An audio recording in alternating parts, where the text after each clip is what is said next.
warahmatullahi wabarakatuh.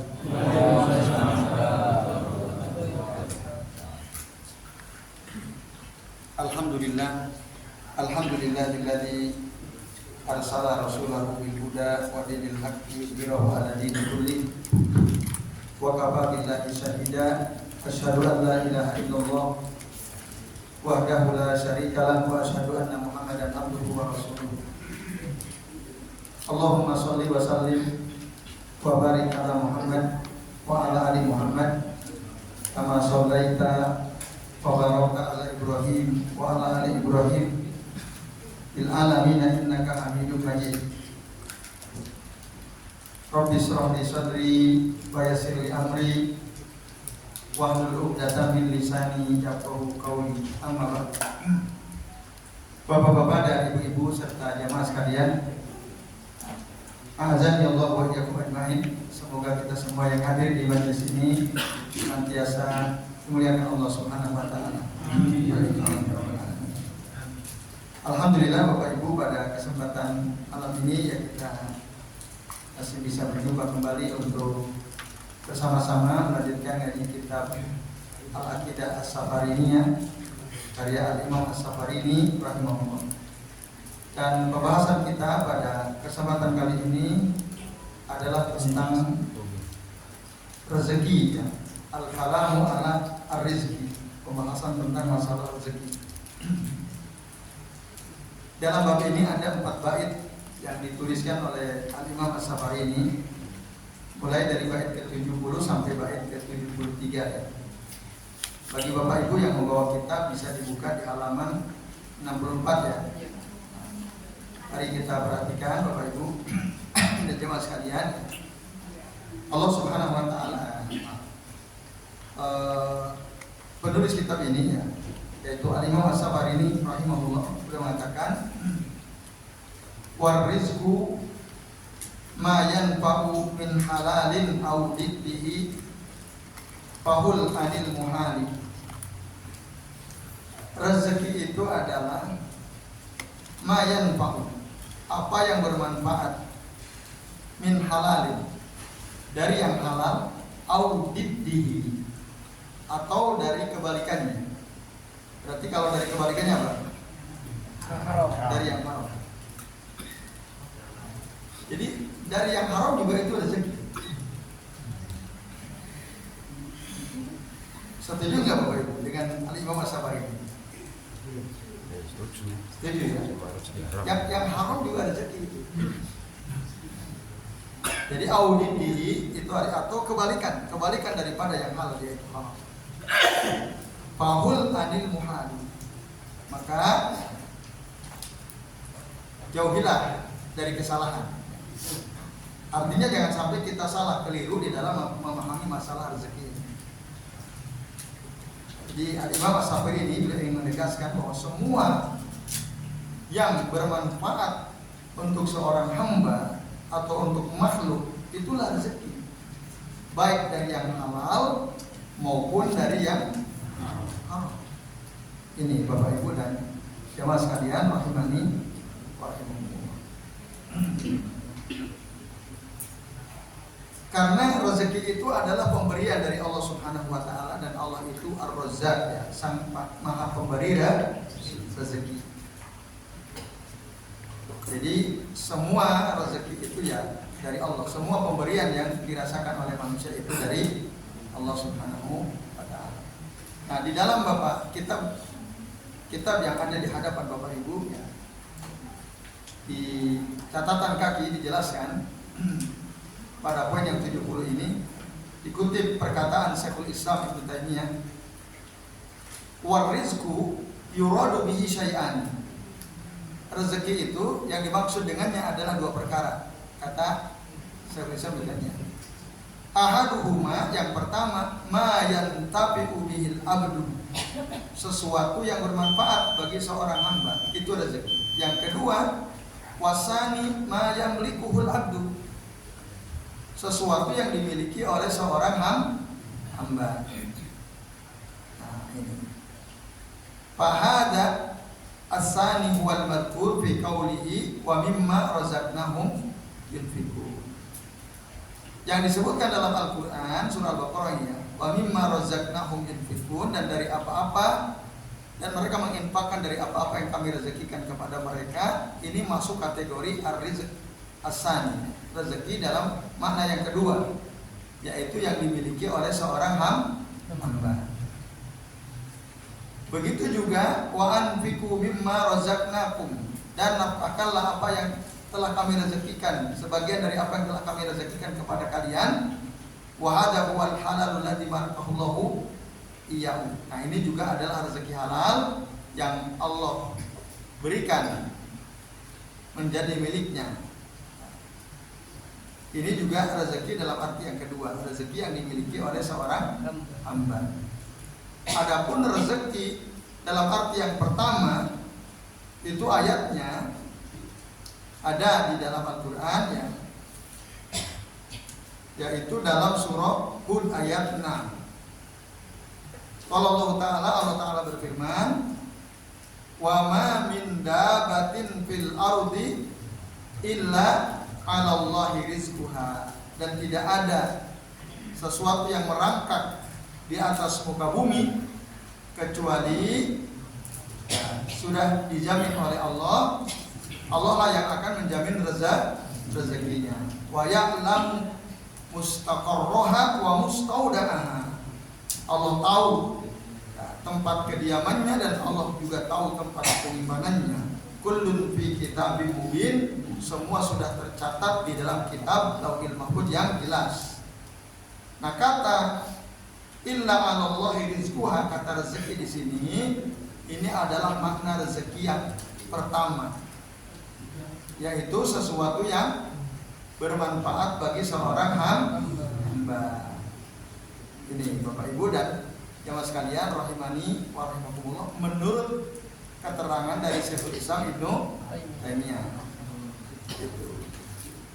Atau dalam hadis Nabi disebutkan, inna nafsan lan tamuta, sesungguhnya suatu jiwa itu tidak akan mati, tidak akan pernah mati, hatta tastakmila rizquha, sampai sempurna rezeki. Jadi Bapak Ibu, kita itu nggak mungkin mati kecuali kalau rezeki kita sudah sempurna, kata Nabi dalam hadis yang tadi kami sampaikan. Dan ini hadisun sahih ya, hadis sahih Bapak Ibu dan jamaah sekalian rahimani wa rahimakumullah, disebutkan dalam Sunan Ibnu Majah, juga dalam Sahih Ibnu Hibban dan Al-Mustadrak ala Sahihain oleh Imam Al-Hakim. Hadis ini juga disebutkan. Nah, Bapak Ibu dan jamaah sekalian rahimani wa rahimakumullah, seorang hamba itu kadang-kadang makan yang halal, kadang-kadang juga makan yang haram. Ini semua rezeki dalam arti yang pertama, gitu. Bukan dalam arti yang kedua. Nah, sementara kalau ada rezeki yang dicari, diusahakan oleh seseorang, walam yantafi bihi, sementara dia tidak bisa mengambil manfaat dari rezeki itu, wa huwa rizqun bil i'tibari tsani, itulah makna rezeki dalam makna yang kedua, bukan yang pertama. Nah, seperti misalnya harta warisan. Harta warisan itu rezeki orang yang mewarisi atau orang yang menerima warisan? Menerima warisan. Nah, orang yang menerima warisan. Anak dapat warisan dari ortu, berarti itu rezekinya anak, karena anak yang bisa mengambil manfaat. Nah, ini Bapak Ibu menurut keterangan Syekhul Islam Ibnu Taimiyah. Sementara menurut keterangan dari Syekh Muhammad bin Shalih Al-Utsaimin rahimahullah, Bapak sekalian, rezeki itu ada dua juga. Yang pertama, rizkun ma yaqumu bihil abdan, adalah rezeki yang dengan rezeki itu badan kita jadi bisa tegak gitu ya. Kita ya bisa bergerak, Itu yang pertama. Rizqun ma yaqumu bihi al-abdan. Ya seperti misalnya apa? Rezeki yang dimaksud dengan makna yang pertama ini. Rizqun ma yaqumu bihi al-abdan. Suatu rezeki yang dengan rezeki itu badan kita jadi bisa bergerak. Yaitu segala sesuatu yang kita bisa makan, yang bisa kita minum. Nah, itu namanya rizqun ma yaqumu bihi al-badan. Dan ini mencakup seluruh makhluk Allah, baik manusia maupun hewan. Gitu, Bapak Ibu sekalian. Andai kata ada orang dia makan daging babi, makan bangkai, makan dia, payahnya lahap sekali. Itu rezeki bukan? Rezeki. Ya rezeki. Dengan makan babi itu, bahkan mungkin dia minum khamar gitu. Nah, itu juga rezeki. Dalam arti yang pertama, rizqun ma yaqumu bihi al-badan. Itu maksudnya. Bahkan kalau dalam keterangan dari Syekh Al-Fauzan, rezeki haram itu ada dua macam, tapi itu rezeki juga. Yang pertama adalah rezeki haram karena zatnya yang haram. Zatnya yang haram seperti tadi bangkai, khamar, babi, zatnya yang haram. Yang kedua, ada rezeki haram bukan karena zatnya yang haram, tapi karena cara mendapatkannya haram. Seperti apa? Korupsi, mencuri, riba, dan lain sebagainya. Caranya tidak benar, tidak sesuai dengan aturan Allah Subhanahu wa taala. Dapat dia rezeki itu, cuma haram karena caranya yang tidak benar. Nah, dalam istilah Syekh Muhammad bin Shalih Al-Utsaimin itu namanya rizqun ma yaqumu bihi al-badan.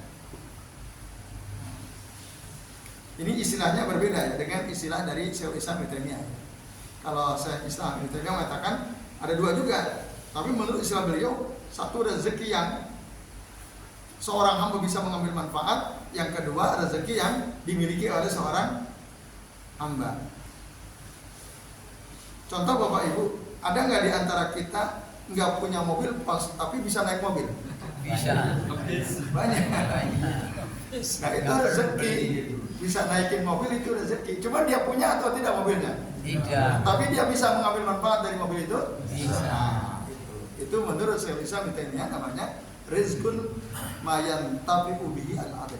Tapi lah yang likuku, tapi dia nggak punya. Tapi kalau menurut keterangan saya ini tadi, ada rezeki yang dengan rezeki tersebut badan bisa ya, berdiri, bisa bergerak. Yang kedua, rizqun ma yaqumu bihi ad-din. Rezeki yang dengannya agama jadi tegak, agama jadi sempurna, Bapak Ibu. Nah, inilah rezeki khusus, yaitu rezeki yang halal. Dalam konteks yang kedua ini, yang haram itu termasuk rezeki atau tidak? Tidak. Dalam konteks mana yang kedua, yaitu rizqun ma yaqumu bihi ad-din. Karena Bapak Ibu dan sekalian, kalau kita mendapat sesuatu yang haram, agama kita jadi rusak atau tidak? Rusak. Jadi berkurang, iman kita jadi kurang. Maka dalam konteks makna yang kedua, rezeki rizqun ma yaqumu bihi ad-din, yang haram tidak termasuk bagian daripada rezeki.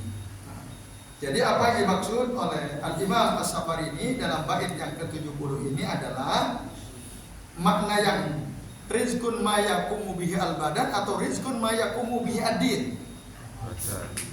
Yang bait 70. Yang pertama badan. Betul. Itu maksudnya adalah rizqun ma yaqumu bihi al-badan. Makanya beliau katakan war rizqu ma yanfa'u min halalin au diddi. Nah, itu. Au diddi atau lawan katanya. Baik. Satu bait lagi, bait yang ke-71 Bapak Ibu. Lalu Al-Imam As-Safarini mengatakan li'annahu razikun kulli al-khalqi wa laisa makhluqun bi ghairi rizqin. Karena Allah itu, hu itu raji kembali kepada Allah, domir hu ya. Karena Allah itu adalah Maha pemberi rezeki setiap makhluk dan tidak ada satupun makhluk tanpa rezeki. Semua makhluk ada rezekinya. Nah, itu tadi berdasarkan surah Hud ayat berapa? Ayat 6. Nah, jadi jelas sekali ya Bapak Ibu dan jamaah sekalian. Adapun rezeki yang kita minta dalam doa kita itu masuk rezeki yang ada dalam bait yang ke-70 atau tidak? Rezeki yang selalu kita minta dalam doa-doa kita itu masuk kategori rezeki yang ada dalam bait ke-70 atau tidak? Jawabannya apa? Kan kita sering nggak Bapak Ibu berdoa minta rezeki? Itu maksudnya rezeki yang kita minta itu apakah masuk yang dimaksud dalam bait ke-70 atau tidak? Ini rezeki umum atau khusus yang kita minta ini? Khusus, yaitu apa? Rezeki yang halal. Apa ada di antara kita kalau berdoa minta rezeki yang haram, ada nggak? Nggak ada. Pasti semua di pikirannya inginnya yang halal. Apalagi kalau kita berdoanya dengan doa yang diajarkan Rasul ya. Allahumma inni as'aluka ilman nafi'a wa rizqan thayyiban wa amalan mutaqabbalan. Ini Bapak Ibu dan jamaah sekalian rahimani wa rahimakumullah. Jadi semua makhluk itu yang ngasih rezeki Allah dan tidak ada satupun makhluk tanpa rezeki. Jadi semuanya dikasih rezeki. Ini Bapak Ibu dan sekalian. Baik.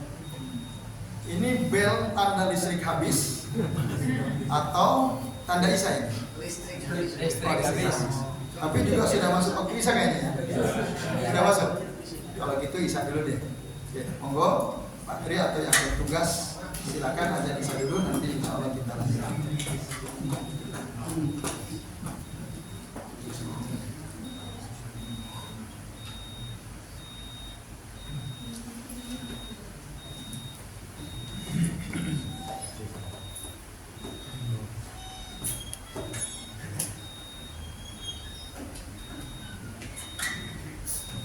Jadi baik Bapak Ibu dan teman sekalian, alhamdulillah kita sudah tiba di waktu isya.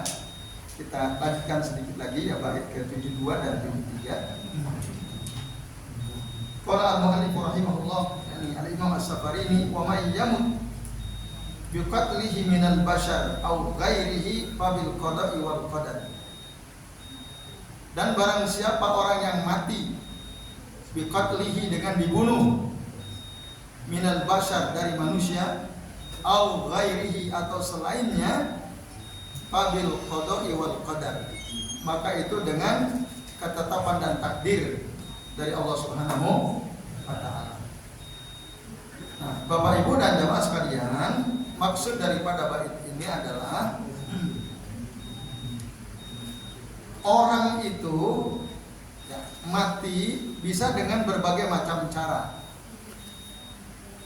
Ada orang matinya dibunuh. Ya. Ada ya? Banyak. Matinya dibunuh oleh seseorang atau oleh sesuatu. Tapi ada juga orang mati au ghairihi atau selain dengan dibunuh. Dengan sakit, mati tua. Bunuh diri itu dibunuh juga, tapi yang bunuh dirinya sendiri. Atau di racun dan seterusnya. Nah, itu makna au ghairihi. Hi-nya itu kembali kepada al-qatl. Jadi barang siapa orang yang mati dengan dibunuh dari manusia atau selain dibunuh. Nah, hi-nya di situ. Atau juga makna dhamir ha di situ mungkin juga dimaknai haknya itu kan kata ganti, ghairihi itu kata ganti ya. Raji kembalinya kepada al-bashar. Artinya, dan barang siapa yang mati dengan cara dibunuh dari kalangan manusia atau selain manusia. Berarti kalau selain manusia siapa? Binatang. Hewan dan yang lain-lain ya. Itu. Pabil qada wal qadar. Itu maka matinya dengan qada, ketetapan Allah Ta'ala, dan qadar dengan takdirnya Allah Subhanahu wa Ta'ala. Nah ini Bapak Ibu dan terus sekalian. Jadi bait ke-72 ini Al-Imam As-Safari ini ingin menegaskan bahwa kematian seseorang atau kematian suatu makhluk itu sudah menjadi ketetapan Allah dan takdir dari Allah. Bagaimanapun caranya. Nah, termasuk orang yang matinya bunuh diri. Itu qada Allah atau bukan? Ya. Iya. Tapi yang milih dia sendiri. Tapi oleh Allah ditetapkan atau ditakdirkan bahwa dia matinya bunuh diri. Nah, ini namanya qada dan qadar. Bapak Ibu mau ditetapkan oleh Allah mati bunuh diri? Enggak. Tentu kita tidak mau. Mati bunuh diri itu kodoknya baik apa buruk? Buruk. Tapi ada nggak orang yang matinya bunuh diri? Banyak. Belum lama itu dekat kampung saya ada orang bunuh diri. Bunuh diri, gantung diri di pohon pinggir jalan. Tapi saya yang bunuh dirinya pakai peci. Ya. Ya mungkin biar masuk surga barangkali. Nah, Allah a'lam ya. Itu. Ya dekat kampung kami ya. Nah, Bapak Ibu dan sekalian, berarti ini orang matinya kodoknya jelek atau baik? Jelek. Ada enggak di antara kita yang tahu bagaimana kodok kita, ketetapan Allah tentang kita? Ada yang tahu? Ya ada. Mungkin enggak di antara kita yang kodoknya itu buruk? Mungkin ya? Sangat mungkin. Sangat mungkin. Atau mungkin enggak di antara kita kodoknya itu baik? Banyak. Mungkin juga. Bapak Ibu ingin yang baik atau yang buruk? Baik. Ingin dihindarkan dari kodok yang buruk? Ya. Gimana doanya? Allahumma inni a'udzubika min jahdil bala wa darqis saqa wa su'il qada wa samatatil a'da. Masya Allah, barakallahu fiik. Wa fiikum barakallahu. Nah ini Bapak Ibu. Jadi ada doa yang diajarkan oleh Rasulullah SAW agar kita ini tidak mendapatkan ketetapan Allah yang buruk. Min su'il qada tadi. Udah hafal Bapak Ibu doanya? Belum. Mari kita baca ya. Allahumma inni a'udzubika min jahdil bala'i wa darqis syaqa'i wa su'il qada'i wa syamatatil a'da'i. Artinya Bapak Ibu ya, Allahumma inni a'udzubika, ya Allah sesungguhnya aku memohon perlindungan dengan kepadamu ya Rabb, min jahdil bala, dari ujian yang berat, wa darqis syaqa, dan dari kesengsaraan yang mendalam, wa su'il qada, dan dari qada atau ketetapan yang buruk yang jelek, wa syamatatil a'da, dan dari kegembiraanmu musuh. Jadi kalau musuh gembira, kita punya musuh nih. Musuh kita gembira, kira-kira bagaimana keadaan kita? Baik apa buruk kira-kira? Buruk. Ada enggak orang musuhnya dapat rezeki nomplok dia senang, ada enggak? Ada atau tidak? Tidak mungkin ya.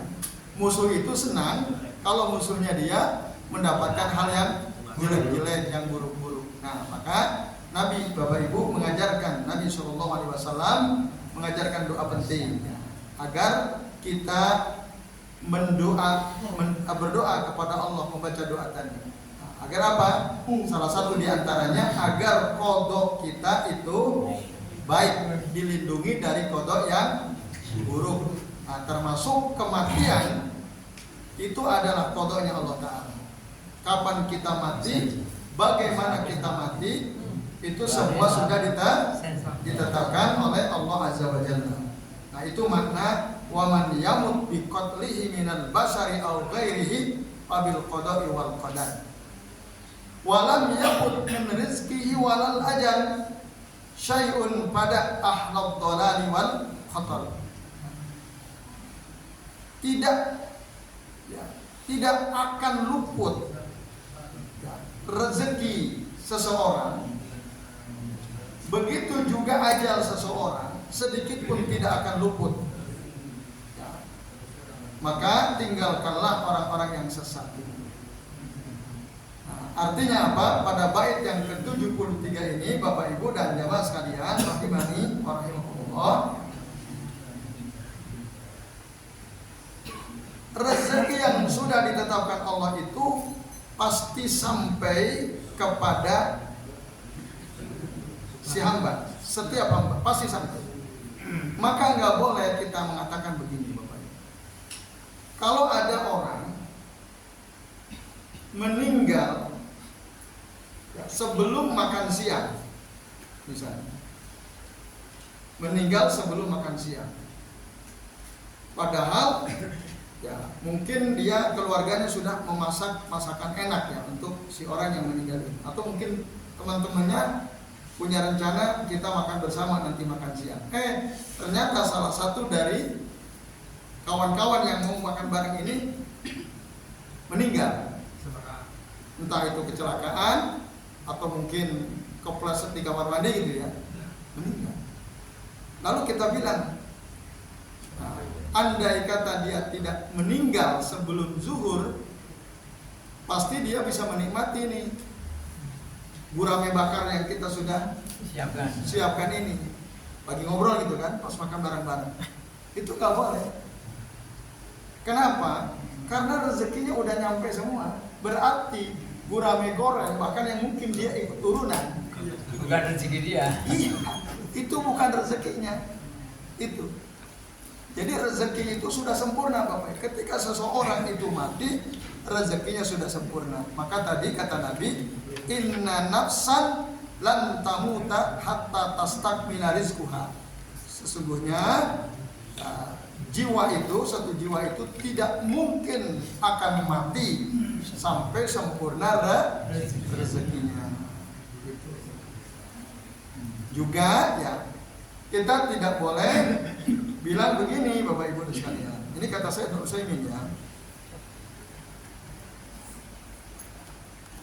Teman kita ini kalau dia tidak dibunuh tadi sore, maka pasti dia akan hidup sampai malam ini. Teman kita, misalnya ada ya, kita punya teman, tiba-tiba sore hari itu ada yang nabrak, meninggal gitu. Lalu kita katakan teman kita ini, andai kata dia nggak ditabrak orang tadi sore, dia pasti akan ada hadir di sini. Misalnya teman-teman semajelis ya, misalnya. Tapi naudzubillah, semoga kita semua senantiasa jaga kesamaan kita. Amin. Nah kita nggak bisa bilang begitu. Karena apa? Ajalnya sudah ditetapkan. Dia nggak mungkin bisa hadir di hari di mana dia meninggal di sore hari gitu. Tidak mungkin. Karena tadi dikatakan walam yaput min rizkihi wala al ajal syai'un. Tidak mungkin luput ajalnya. Pasti dia sudah melewati seluruhnya. Ketika dia berhenti berarti memang ajalnya sampai di situ. Nggak mungkin bisa maju. La yastaqimuna sa'atan wala yastakhirun. Tidak bisa dimajukan, tidak pula bisa diakhirkan.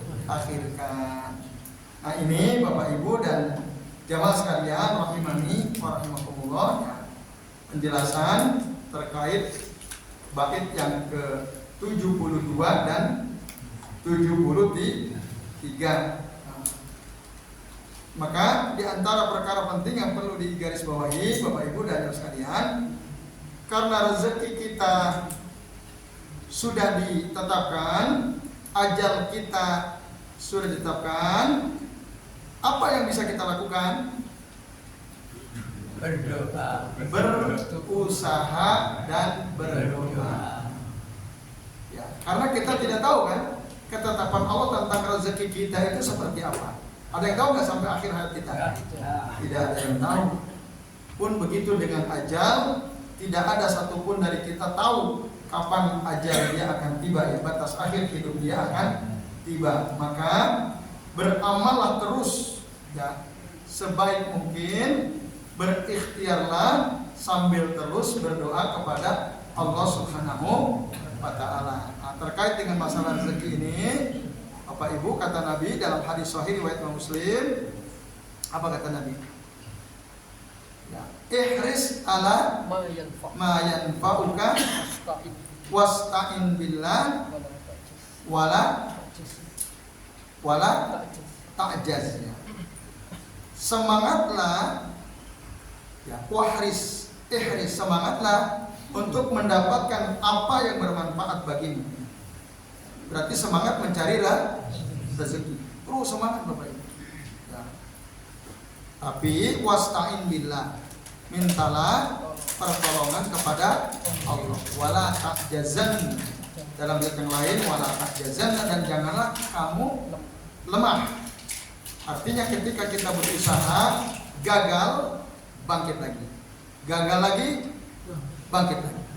Sambil terus memohon kepada Allah Subhanahu wa ta'ala. Nah ini, jadi Bapak Ibu, yang bisa kita lakukan sebagai seorang hamba adalah beramallah terus sebaik mungkin dan berdoalah terus menerus kepada Allah Subhanahu wa ta'ala. Minta tolong sama Allah, semoga Allah lapangkan, Allah luaskan rezeki kita, dan semoga Allah panjangkan usia kita dalam taat kepada Allah. Jadi kalau mendoakan saudara kita semoga panjang umur, boleh nggak Bapak Ibu? Dalam ketaatan. Nah, mendoakan teman kita semoga panjang umur, kalau itu mutlak tidak boleh. Pak Singgi, semoga Pak Singgi panjang umur. Itu kalau ada orang mendoakan kita begitu, kita harus tegur. Nggak boleh begitu. Terus gimana yang benar? Semoga antum panjang umur dalam taat kepada Allah. Nah itu, minta tolong dong kurang doamu gitu. Harusnya kamu tambahin dalam taat kepada, karena ada orang panjang umurnya tapi buruk perbuatannya, dan itulah seburuk-buruk manusia. Dalam hadis mengatakan, khairun nasi, sebaik-baik manusia adalah man tola umruhu wa hasuna amaluhu, panjang usianya tapi baik amalnya.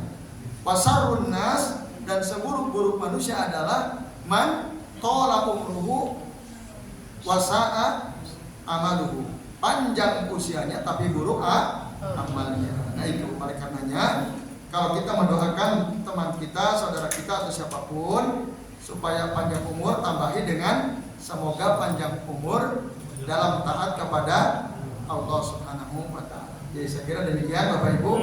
Alhamdulillah ya, pembahasan tentang masalah rezeki sudah selesai, dan mari kita akhiri dengan doa kafaratul majlis. Subhanallah wa bihamdihi, asyhadu an la ilaha illa anta, astaghfiruka wa atubu ilaik. Wassallallahu ala Muhammadin wa ala alihi wa sahbihi wa baraka wa sallama alaihi ajmain. Billahi taufiq wal hidayah. Assalamualaikum.